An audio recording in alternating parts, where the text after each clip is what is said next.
যে গাড়ির ড্রাইভারটা কাঁদতেছিল, এরা তো রোড পারমিটের টাকা দেয়। এক একটা গাড়ি তো রাস্তায় এমনি ভেসে আসেনি,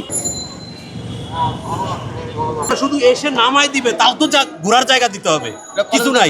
কলেজ বানাইছে পলিটেকনিক, এখানে ওদের একটা গাড়ি পার্কিং এর জায়গা নাই। গভর্নমেন্ট কলেজ বানাইছে, একটা গাড়ি পার্কিং এর জায়গা নাই। হলিকরাস আছে, তেজগাঁ স্কুল অ্যান্ড কলেজ আছে, গভর্নমেন্ট স্কুল আছে, মহিলা কলেজ আছে, কারোরই একটা পার্কিং এর ব্যবস্থা নাই। এইটা না ব্যবস্থা করে এখানে একটা ময়লা রাখার ডাস্টবিন, এখানে কোনো রাস্তাও করে, এইখানে এই গাড়িগুলো রাখছে, ঠিক আছে, অন্যায় করছে, কিন্তু এই গাড়িগুলো যাবে কোথায়? এরা তো রোড পারমিটের টাকা দেয়। এক একটা গাড়ি তো রাস্তায় এমনি ভেসে আসেনি। এক একটা গাড়িতে কম করে হলো ফিটনেসের জন্য ৮০,০০০ টাকা, ট্যাক্সের জন্য ৩৬,০০০ টাকা, ড্রাইভিং লাইসেন্সের জন্য ১২,০০০ টাকা। এরা তো মাগনা চলে না রাস্তায় রে ভাই, এরা তো টাকা পয়সা দিয়ে চলে। কিন্তু এদেরকে কোনো ব্যবস্থা না করে হঠাৎ করে এসেই এদের উপরে জুলুম। এরা কোথায় জবাব দিবে? ওই যে গাড়ির ড্রাইভারটা কাঁদতেছিল, তার মালিক তো তারে বলতেছে তুমি এখানে গাড়ি রাখবেন, সে রাখবে কোথায়?